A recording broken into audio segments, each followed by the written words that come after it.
Hello guys, today we are in the Hudy arena. This is the X-Ray Christmas race, let's say that. I'm with Martinem Hudym, so hello. Hey. Today we would like to talk about the history of the X-Ray company, how it was started, how the XRAY actually was started, Yes. and then we ask Martin how he's starting and when he get the first car and so on. So hello and let's go. So tell me a little bit about the history of the company, when it was starting. Well, it started when XRAY was already young. I think he was like 17 when he started to make his own cars. Basically, he was driving 8-scale nitro. This was the only class which was raced by the time over here. Which year? And, which year? When he was 17, so it was. I think it was around like in 70s. So 50 years ago. Yeah, around. 50 years. Almost. Yeah, exactly. So and then he continued until 90 something with 8-scale. First he has his own cars, and then he was driving for Serpent. And that time he started with a Hudy company, and he was making some optional parts for Serpent cars, like the drive shafts, axles and stuff like from the steel material. And then he started with his tools. Tire truers, cumulates for the on-road motors for electric, and stuff like that with the setup systems. So these were the first products from our portfolio, which was at the beginning of the 90s. And he was also making some parts for the slot cars, like the machines for I know which car it is. For the tires and for the motors. So basically these were the beginnings of the Hudy company. Basically, as he started already before when he was younger, but we were in the communism regime, so he cannot make his own business. Yeah. So he was basically doing it only for himself. But after 90, when the democracy come here, he can start to build his own company, and this was the time when the Hudy company was established. Okay, and when you're starting in the racing about the RC cars, when you get the first car, there was the X-Ray car already, or you get the Tamiya lots of people? Well, I was following XRAY at the races. Basically, he was driving and I was only watching and playing around. So basically, I started with 8-scale on road nitro. It's the fastest. Oh, okay. Because he was driving. He was driving that class, so I had no other option. So after the race, he always borrowed me a car for the few laps, and then I get mine own, and I think I was like 15 years old when I do my first 8-scale on-road race. Well, and when was which city it was? Well, here? In Trencin. Yes, because we have our old track here in Trencin, which was built in 80s and was also built by my father. Yes, so that time they organized one big race per year, and it was quite like a big international race for the east part. Many people from Russia, Belarus, Hungary come to the race, and it was a big venue with more than 2,000 spectators watching the race, and it was really big. Yeah, actually on that times there was a very spectacular things. What was actually when you have anything what is radio controlled, that was already spectacular, and then you have the nitro car who's running about 80 per hour or something like that. That time around like this speed. Yeah. So and because it was making noise and it was interesting and was quite a big venue, so a lot of people come to watch this. Just tell me, there is a far away the track from here, because maybe if you have time, there will be we'll visit to the video. No, it is in the city, but the problem is that there is no more the driver stand. And also the track now it's changed a bit because it now works like a playground for the children. So basically the children rent the small cars and they are driving on that track. But it's possible that I can find on the internet some of the pictures. Then we'll add to movie. I will try to do that. For sure. I think you can also find the pictures with all those spectators around, and yes. Yeah, I will love to do that, because there is a bit history of here, and lots of viewers want to hear about that. So when you did your first competition, so which time it was? 80s, 90s? No, 90s. 90s. I'm not that old. I'm not that okay. old. I was born in '84, so. Okay. No, it was in the 90s, and it was with the 8 scale. As I okay. And then then we start. I have here I have a list with the questions. So there's a pretty standard list. What your favorite class is? Okay, we already know there is on road, and there was something begin. Did you try off road before? And yes, I did. We did, of course, when we at the beginnings, when basically we start with the XRAY company in 2000, and that time we come with the T1 electric touring. And this was the first class that we make, and after a couple of years we come with 10 scale nitro and 8 scale off-road. And when we had only 3 classes, I was following all these classes, so I was driving also the off-road, but my main interest was the touring electric. So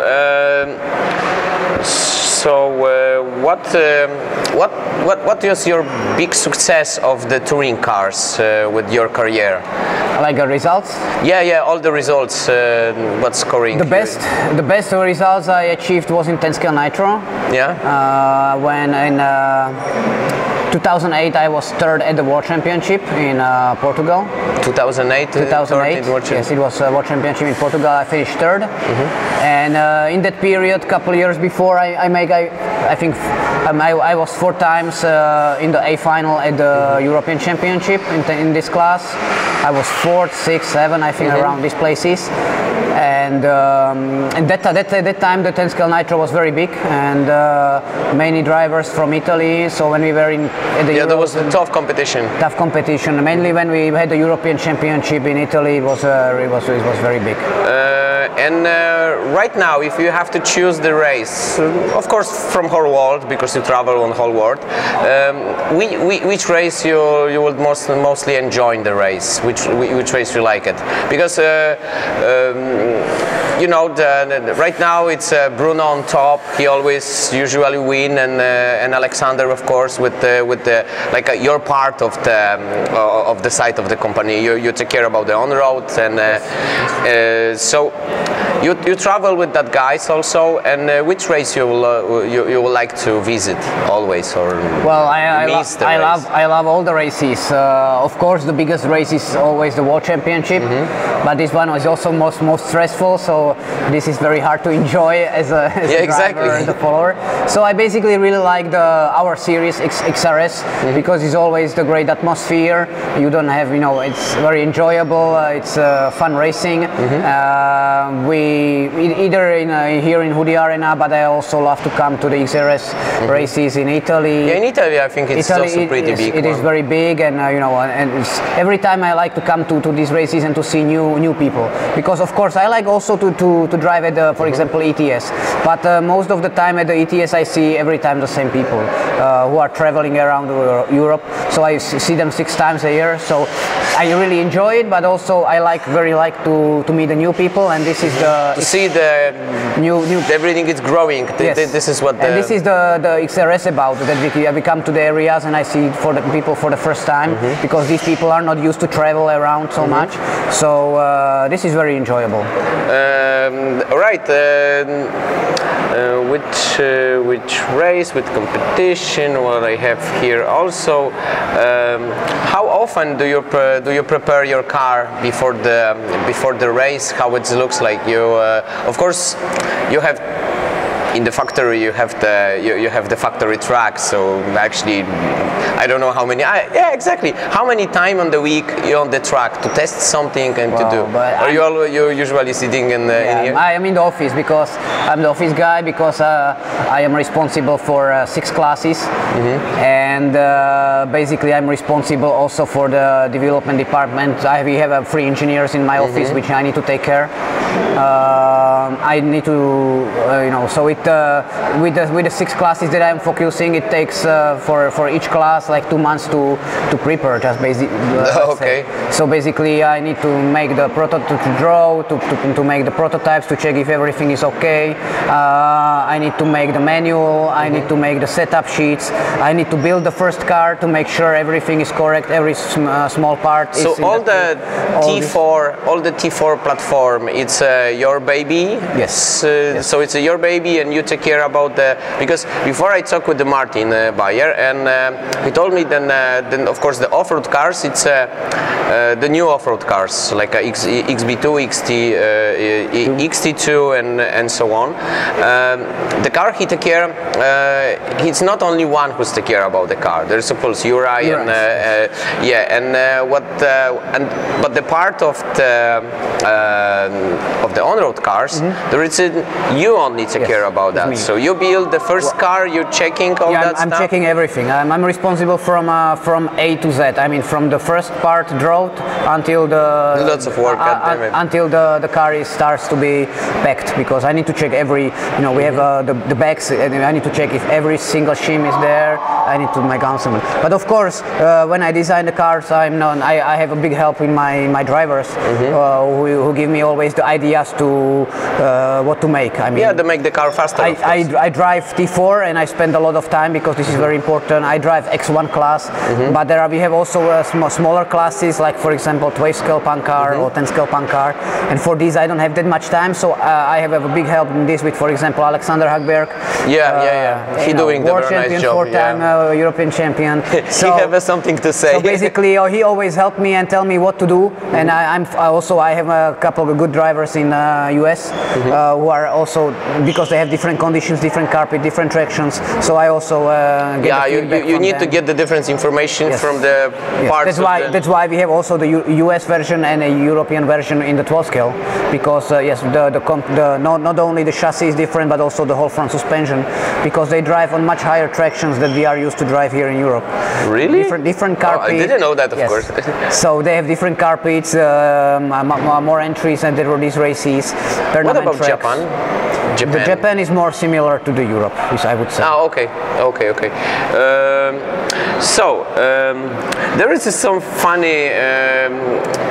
There is some funny questions about how your friends reacting about the. Of course, I don't know. There is exactly questions for you, because there is more for the classic driver, because you take care about the factory. But when you start playing with the RC cars, how your friends are reacting on that? We have the standard question they should be asked about.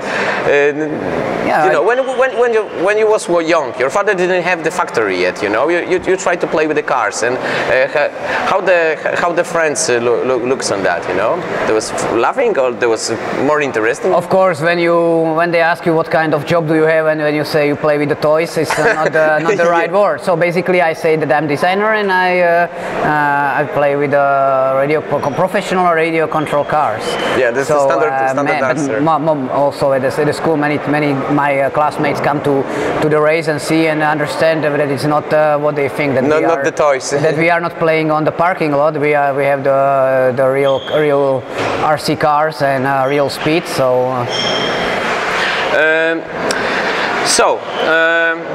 What you can tell the young drivers, how he begin, what he should be focused on, the message from the young drivers for the random guys. Well, the RC is a beautiful hobby. I mean, it's when you get into it, you feel love, and of course they never can give up at the beginnings, because beginnings are not easy. It takes time to build the knowledge of how to drive, and also, the most importantly, how to build the car. Yeah. But so the beginnings are very important. You cannot get pissed if the results are not what you expect. You cannot think that you come to the race and you win immediately. So you need to have the time and energy and I would say passion, but also so something that you will not give up so fast. Yes. on exactly. that.